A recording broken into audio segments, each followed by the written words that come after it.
오늘은 욥기 2장의 말씀을 함께 나눕니다. 3절 말씀을 읽고 나누기 시작할게요. 여호와께서 사단에게 이르시되 내가 내 종 욥을 주의하여 보았느냐. 그와 같이 온전하고 정직하여 하나님을 경외하며 악에서 떠난 자가 세상에 없느니라. 내가 나를 충동하여 까닭 없이 그를 치게 하였어도 그가 여전히 자기의 온전함을 굳게 지켰느니라. 사단이 여호와께 대답하여 이르되 가죽으로 가죽을 바꾸오니 사람이 그의 모든 소유물로 자기 생명을 바꾸올지라. 하나님은 인과율을 넘어선다라는 제목입니다. 인과율이라고 하는 것은 원인이 있다면 결과가 있다라는 거죠. 내가 정직하게 살면 정직한 자의 형통이 있어야 되는데 사실은 세상을 살아가다 보면 그런 것을 경험하기가 쉽지가 않죠. 우리가 생각하는 인과율적인 신, 도덕과 윤리적인 신, 도덕과 윤리를 넘어선 하나님을 볼 수 있어야 된다라는 것이 오늘 여기 2장에서 우리가 얻어야 할 중요한 교훈이라고 저는 생각을 합니다. 겹치는 불행을 경험하고 있거든요. 소유에서 관계로 확대가 되죠. 몸이 아주 심하게 병들면서 자기 자신과의 관계, 또 절망하는 아내와의 관계, 주변에 위로하고자 달아왔던 친구와의 관계까지 불행이 확대가 되죠. 사실은 외상보다 내상이 훨씬 더 위험하듯이 외적인 상실보다 내적인 상실이 대단히 위험하죠. 무엇보다도 자신이 직접 육체적인 고통을 당하면서 욥은 자신의 믿음의 실체를 분명하게 드러내게 될 겁니다. 여기서 우리가 얻을 수 있는 교훈이 뭘까? 이 질문을 가지고 말씀을 함께 나눠보면 먼저 7절 말씀해 보니 사단이 이에 여호와 앞에서 물러가서 욥을 쳐서 그의 발바닥에서 정수리까지 종기가 나게 한지라. 굉장히 고통스러운 그런 질병에 걸린 거죠. 그죠? 육체적으로 고통을 당하게 됩니다. 사단과 하나님 사이에 이어진 대화를 보면 사단이 죽기 아뢰었다. 가죽은 가죽으로 대신할 수 있습니다. 사람은 자기 생명을 지키는 일이면 자기가 가진 모든 것을 버립니다. 이제라도 주께서 손을 들어서 그의 뼈와 살을 치시면 당장 주님 앞에서 주님을 저주하고 말 것입니다. 이렇게 말하죠. 되게 잔인한 대화 아닙니까? 그렇죠? 읽기만 해도 되게 잔인하죠. 네. 사탄은 말하는 거죠. 욥이 몸이 육체적인 고통을 당하게 되면 그의 신앙이 바닥나게 될 겁니다. 바닥이 보이게 될 겁니다. 이렇게 말하죠. 하나님 생명은 제외하고 고통의 시험을 하라 그래요. 사단은 욥의 뼈와 살을 고통스럽게 만들죠. 옹기 조각을 주워다가 자기 몸을 긁어도 해결이 안 돼요. 가끔 다큐에서 피부병 걸린 아이들이 밤새도록 자기의 몸을 긁는 걸 보면 너무나 불쌍하죠. 그죠? 그렇게 어떻게 하루하루를 살아갈까? 그걸 지켜보는 부모의 마음은 얼마나 매일같이 가슴 찢어질까? 부모는 항상 자식의 문제를 자기의 죄라고 생각을 하는 성향을 가지고 있잖아요. 그죠? 보는 자체가 참 고통스럽더라고요. 우리가 고통을 느끼게 되는 가장 흔한 경험이 뭐냐? 몸을 통해 있었죠, 대부분. 다른 사람에게 박힌 여러분 대못은 내 손에 박힌 손가락에 박힌 작은 가시보다 덜 고통스러운 거거든요. 물질을 잃고 자녀를 잃었어요. 물론 내상을 입었죠. 많은 소유도 잃었어요. 근데 이제는 자기 몸까지 망가졌어요. 그죠? 인생 전반적인 고통의 그림자가 욥을 덮고 있죠. 고통의 문제를 해결하기 위해 생긴 종교가 불교잖아요. 그죠? 창시와 고타마 시타르타가 삶이 고해구나, 고통의 바다구나 하고 느끼게 되는 것이 인간의 육신의 변화를 목도한 이후였다라고 기록을 하죠. 다시 말해 생로병사라고 하는 인간의 몸의 자연적 진화 과정에서 오는 삶의 무상함도 직감한 후에 수행의 길을 결정했다 그래요.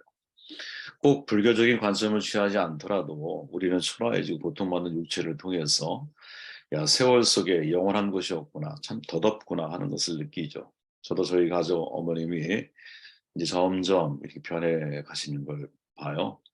마음 한구석이 씁쓸하고 이게 10년, 20년 후에 우리가 걸어가야 할 길이겠구나 이런 생각도 하게 되고 몸이 아프니까 삶의 질이 떨어지기 시작하는 것 그것을 바라보는 것도 힘들고 또 그 고통을 경험하는 본인 자신은 얼마나 힘들겠어요. 그죠? 인간이 겪는 고통의 원인은 너무 다양하죠. 특히 문제가 되는 것은 인간의 의지와는 무관하게 오는 것. 이게 사실은 굉장히 큰 고통인데 욥이 지금 이런 고통을 경험하고 있는 거죠. 의미를 알 수 없는 성질의 고통인 거예요. 의미가 없다라는 것, 고통의 당사자가 고통의 인과관계를 파악할 수 없을 때 오는 허망한 고통이 그 속에 있거든요. 대단히 절망적인 고통인 거예요, 이것은. 지금 욥이 그러는 거죠. 보통 사람들이 중병에 걸리게 되면 늘 물어요. 왜 하필 나에게 이런 일이, 이런 묻는 과정을 거치거든요. 고통은 이성으로 통제할 수 없는 감정의 영역이 그 속에 있어요. 따라서 몸의 고통은 보다 큰 의미의 체계를 요구하게 되어 있는 거거든요. 그러니까 단지 신체의 문제로 국한되는 게 아니라 이것을 둘러싸서 사회적으로, 문화적으로, 관계적, 이 관계망 속에서 이 모든 것들을 어우러야 하는 거대한 이제 이거를 보통 담론의 장이라고 표현하죠. 담론의 장이 되어야 한다라는 것을 우리에게 보여주고 있는 거예요. 인생에서 고통 없는 삶이 어디 있을까요? 어디에나 존재하거든요. 고통 없는 삶이 없고 고통이 어디에나 존재한다면 진짜 우리가 던져야 할 중요한 질문 가운데 하나는 우리가 이 고통에 대해서 어떤 반응을 결정할 것인가. 이게 사실은 우리가 지금부터 여러분 준비해 가야 할 중요한 삶의 태도라고 저는 생각을 하거든요. 그러니까 삶에 내가 언제 고통, 특별히 이제 육체적인 고통이 나에게 찾아올지 몰라요. 어떤 분은 겹치는 불행, 욕과 똑같은 거죠. 소유를 잃고 자녀를 잃고 자기의 몸까지 망가져. 겹치는 불행이 찾아올 수 있거든요. 문제는 이러한 고통은 양의 차이는 있을지 모르지만 누구나 다 경험한다라는 거예요. 그렇다면 정말 우리가 던져야 할 질문이 뭐냐? 내가 이 고통이 나에게 찾아왔을 때 내 반응을 어떻게 결정할 것이냐? 저는 이게 우리 신앙인들이 배워야 할 중요한 질문에 대한 답이라고 저는 생각을 하거든요. 클리포드 기어스라고 하는 인류학자가 있죠. 그는 이렇게 말을 하죠. 종교는 고통을 기꺼이 수용할 수 있게끔 고통스럽게 만듭니다. 재밌는 표현이죠. 고통을 수용할 수 있게끔 고통스럽게 만드는 게 종교라는 거예요. 저는 사실 이러한 의미가 기독교에도 있다고 저는 생각을 하거든요. 기독교는 여러분 고통을 없애려고 안간힘을 쓰는 종교가 아니에요. 인생은 고통이라는 거예요. 그 고통을 어떻게 해석하고 어떻게 받아들이는가에 따라서 삶의 질을 우리 스스로 개선해 나가는 것을 우리에게 이야기하고 있죠. 이사야 선지자가 말하는 예수님은 여러분 이사야 53장에 보면 이렇게 말하죠. 사람들에게 멸시를 받고 버림을 받고 고통을 많이 겪었다. 그는 언제나 병을 앓고 있었다. 저는 이 장면을 읽을 때마다 예수님이 우리의 삶에 대해서 깊은 이해와 배려와 존중을 해줄 수 있는 중요한 이유가 뭐냐. 당신도 함께 똑같이 우리와 고통을 겪으셨구나. 언제나 병을 앓고 계셨구나. 그 병이 뭔지 고통이 뭔지 우리는 다 헤아릴 수 없을 거예요. 그러나 중요한 것은 메시아 자신이 인간의 고통과 질병 속에 머물고 계셨다라는 거죠. 기꺼이 인간의 고통을 수용하시고 수용을 통해서 십자가를 완성해 나아가고 계신다라는 거죠. 또 수용을 통해서 하나님을 깊이 이해하는 분으로 성장하고 자라가신다라는 거죠. 그래서 여러분 바로 이 장면 때문에 과거 독일의 신부주의 영성을 이끈 분이죠. 최근에 많이 알려졌는데 이제 독일의 신비주의 영성을 이끈 사람이 세 명이에요. 마이스테 카르트, 요하네스 타울로, 그리고 하이니 소이세라고 하는 사람인데 그들은 이렇게 말해요. 나를 떠나면 신과 하나가 된다 이렇게 말해. 그러면서 그 방법 가운데 하나가 뭐냐? 하이니 소이세, 이 하이니 소이세는 에카르트의 아주 가장 중요한 수제자예요, 수제자. 그런데 에크하르트가 추구했던, 아니 소이세가 추구했던 하나님과 하나 되는 방식이 뭐였느냐? 자기 자신의 육체적인 고통을 가함. 물론 여러분 이걸 하라는 말이 아니라 자기 스스로 예수님이 많은 고통 가운데서 인간을 이해하시고 또 하나님의 깊은 영성을 추구해 가셨던 것처럼 즉 우리가 예수님이 경험했던 고통과 그런 질병이 내 안에 있다라는 것 자체를 내가 신적 경험 내가 하나님이 원하시는 영성의 자리에까지 가게 된다라고 하는 아주 이 고통의 신비를 주장했던 사람이 이 소이세라고 하는 분이거든요. 뭐 그분에 관한 이 고통, 이제 고행의 어떤 그 과정을 보면 별의별 게 많아요. 이렇게 막 이 나뭇가지로 된 내 침대인데 나뭇가지를 이렇게 바닥을 깔아가지고 거기서 잠을 자는 거야. 그리고 막 얼마나 아프겠어요, 몸이. 뭐 이런 것부터 해서 옷을 입어도 우리로 얘기하면 아주 거칠거칠한 옷이 있잖아. 아주 입으면 막 사람이 너무 이 뭐랄까요? 그런 옷들이 있잖아. 잠깐 입으면 막 쌀포대 같은 그죠? 그런 느낌이 드는 그런 걸 가지고 이 구했노래. 근데 몇 년을 했냐면 28년을 그 일을 해요. 28년 동안 그런 영성을 추구한 거야. 그는 말하거든요. 이 몸의 고통이 신성에 이르는 지름길이다. 저는 이 말이 맞다, 틀리다 이걸 얘기하려고 하는 게 아니에요. 이 고통이라고 하는 것을 우리가 어떤 마음과 자세를 가지고 받아들이느냐. 이것이 정말 중요한 문제라는 거죠. 고통을 단지 피해가려고 하지 말고 고통을 마주해서 고통 속에서 내가 이 고통을 통해 하나님이 나에게 던지시는 중요한 메시지가 뭘까? 고통을 통해서 인간 하나님 앞에 철저하게 한계를 가지고 있는 존재가 그 고통 속에서 더 깊이 있는 영성을 추구하려고 하는 그러한 마음의 자세, 믿음의 자세를 내가 가지고 있습니다. 바울에게 말하잖아요. 네가 내게 좋게. 가시를 해결받기 위해서 기도하는 바울에게 그것이 너로 하여금 사역에 너무나 중요한 이제 사역의 도구이자 가시 속에 계시가 담겨 있는 이것을 우리가 볼 수 있는 눈이 있느냐 라는 질문을 던지게 되죠. 10절 말씀을 통해서 말씀을 읽고 정독을 할게요. 그가 이르되 그대의 말이 한 어리석은 여자의 말 같도다. 우리가 하나님께 복을 받았은즉 화도 받지 아니하겠느냐 하고 이 모든 일에 입술로 범죄하지 아니하니라. 중요한 내용이죠. 우리는 복도 받았지만 화도 받을 수 있는 거야. 모든 전권이 누구 하나님께 있어. 다시 말해 고통 속에서 하나님을 보죠. 행복할 때 하나님을 원망하지 않았기 때문에 불행할 때도 하나님을 원망하지 말라라는 거죠.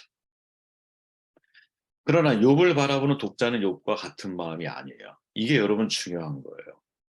자, 욥은 여러분 사탄과 하나님 사이의 대화를 몰라.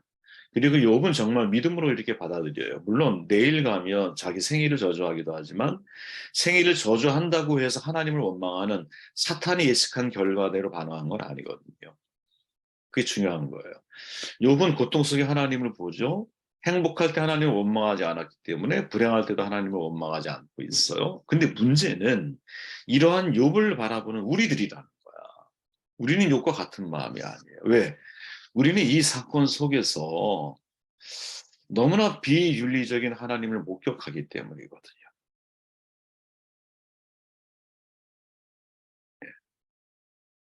이게 정말 우리가 봐야 할 중요한 관점이에요. 욥은 모르지만 우리는 알고 있다는 거야. 인간의 고통에 대한 인과응보적인 관점을 놓고 볼 때 보상과 처벌의 신개념을 우리는 전제하고 있거든요. 그래서 많은 사람들이 그죠? 내가 하나님 앞에 선한 행위를 하면 나의 인생이 평탄하고 육체도 건강하고 행복하게 나의 삶을 살아가는 것을 자연스럽고 당연하게 받아들이거든요. 잘됨 신앙, 그죠? 누가 이야기했던 뭐 삼박자 구원, 뭐 이런 이야기도 있고. 우리는 잘 되는 게 하나님이 우리에게 원하시는 것, 그것이 하나님 앞에 우리 신앙인이 바라는 가장 기본적인 베이스에 깔려있는 믿음이 뭐냐? 바로 도덕과 윤리적인 신이라는 거죠. 내가 잘못했을 때 처벌받는 것은 맞다. 그죠?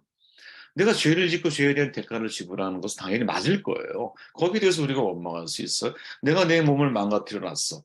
마음대로 내가 사용을 해서. 마약을 먹고, 잠깐 망가뜨렸어, 내 몸을. 그럼으로 인하여 고통을 받는 것은 맞는 이야기지. 그러나 지금 욥의 경우는 그게 아니라는 거죠. 욥은 앞의 내용을 보면 하나님 앞에 하나님이 고백하셨듯이 순전하고 아주 정직한 사람이 욥이거든요. 하나님이 이게 인정하세요. 그런데 왜 사탄에게 그 고통을 허락하시느냐. 이거를 우리가 보고 있다라는 거죠. 그렇게 욥기는 우리에게 던지는 중요한 이 2장에서 2장뿐 아니라 전체에서 참 중요한 내용인데 도덕과 윤리적인 신 개념의 문제 제기를 하고 있는 것이죠. 문제 제기를 하고 있는 거예요. 지금 욥은 여러분 자신의 고통이 인과응보론에 입각한 하나님의 벌이 아니라는 것을 확신하고 있다라는 거지. 그의 신앙은 여러분 윤리적인 신관을 넘어서고 있다라는 거예요. 이게 우리가 봐야 할 중요한 거예요. 본인은 무고해. 하지만 하나님이 나에게 고통을 주셨어. 그런데 그 하나님의 고통을 내가 받아들이고 수용하는 것은 너무나 쉽지 않지만 왜 쉽지가 않느냐? 인간이 가지고 있는 윤리적인 하나님에 대한 개념 때문에 그런 거예요. 윤리적인 하나님에 대한 개념이 뭐냐? 내가 하나님 앞에 정직하게 행했는데 왜 나에게 이유 없는 고통을 자꾸 주시는 거야? 그것도 한 번이 아니라 겹친 불행 가운데 왜 하나님 나를 이끌어가고 계시지? 이렇게 우리가 질문을 하면 해답이 없는 거죠. 그 하나님을 내가 믿기가 너무나 어려운 거지. 그래서 얼마나 많은 사람들이 사실은 하나님에 대한 도덕과 윤리적인 신 개념을 가지고 있기 때문에, 그죠? 내게 불행이 찾아오면 하나님을 잃어버리고 떠나는 일들이 얼마나 주변에 비일비재하게 우리가 벌어지고 있어. 윤리적인 하나님의 개념은, 신 개념은 여러분 신앙의 유아 단계거든요. 하나님의 처벌이 두려워서 선행을 하고 그의 신의 명령을 따르면 내가 성숙한 신앙이라고 생각을 하는, 이게 되게 어린아이적인 사실은 신앙인 거거든요. 윤리적인 신 개념은 사실은 여러분 하나님이 필요가 없는 거예요. 왜 굳이 하나님이 필요해요, 여러분? 우리 대부분의 사람들은 도덕과 윤리적인 세계관을 가지고 있거든요. 그러니까 세상의 불행과 인간의 고통을 모두 설명한다라는 게 윤리적인 신 개념 가지고는 해결이 안 되는 거지. 독일의 기독교인이자 프랑스의 독실한 기독교인이었죠. 프랑스 실존주의 철학자 리퀘르가 니체가 신은 죽었다고 말했잖아. 근데 리퀘르가 뭐라고 질문했냐면, 야, 그럼 어떤 신이 죽은 거야? 이렇게 질문을 해요. 그리고 리퀘르는 욥기를 주목을 해요. 그러면서 하는 말이 인강보적으로 윤리적인 신을 죽었다라는 거지. 누구에게서? 욥에게서는. 그러면 욥이 발견한 신은 뭐냐? 그것을 넘어선 하나님을 알아가는 과정이라는 거죠. 이 말이 여러분들에게 이해되었으면 좋겠어요. 하나님을 믿어요, 욥은. 그런데 윤리적인 하나님을 더 이상 믿지는 않아. 하나님을 믿는데 윤리와 도덕을 넘어선 하나님을 믿게 되는 이 고통의 과정을 지나가고 있다라는 거죠. 그런데 이런 과정 속에 누구를 만나요? 세 명의 친구가 와서 끊임없이 욥으로 하여금 도덕과 윤리적인 하나님을 이해하게 하고 다시 떠올리게 하고 그런 하나님을 만나게 유도를 자꾸 하는 거지. 신약학자죠, 서순서 교수. 이분 책에 아주 굉장히 좋은 책들이 많아요. 욥기에서 욥의 한 권을 읽어내지 못하면 그 책의 표면적인 내용이 알리듯이 의인의 고난으로만 남게 될 것이다. 욥기의 근본적인 주제는 하나님이 자유하시다라는 거. 제가 전에 말씀드렸죠. 예. 자, 제 밑에 보면 이렇게 말해요. 하나님이 인간일에 따라서 심판하신다면 개인이건 그룹이건 그 어느 누구도 그 아래 남아있을 자가 없습니다. 왜? 인간일에선 은혜라는 개념이 와해되기 때문이죠. 와해되기 때문이죠. 저는 여러분 이 말이 굉장히 중요하다고 생각해요. 자, 하나님이 만약에 인간이 가지고 있는 인과율에 갇혀 계신 분이라면 내가 잘하면 상을 주시고 못하면 벌을 내리실 거야. 그러면 의인 없나니 하나도 없어. 모든 사람이 다 인과율적인 하나님만을 생각한다면 은혜는 설 자리가 없는 거지. 하나님 은혜가 어떻게 써요? 그런데 이것을 어디에도 우리의 인생 전반에 다 사실은 적용할 수 있어야 된다. 여러분 진짜 우리가 하나님을 믿는다라는 것은, 창조주의 하나님을 믿는다라고 하는 것은 내가 하나님이 내 마음대로 하나님이 움직이시는 게 아니에요. 하나님은 나의 생각과 내 손에 포착할 수 있는 하나님이 아니라 나의 생각을 뛰어넘고 또 우리가 가지고 있는 도덕과 윤리를 훨씬 더 뛰어넘는 하나님의 자유를, 나를 죽이기도 하고 살리실 수도 있는 하나님이심을 인정하며 사실은 우리가 살아가는 거예요. 저 여러분들에게 이런 은혜가 있길 바랍니다. 오늘 내용이 조금 긴 내용이었지만 여러분들 한번 다시 천천히 읽어보시고 핵심적인 이 메시지를 여러분들이 잘 정돈하시길 바랍니다.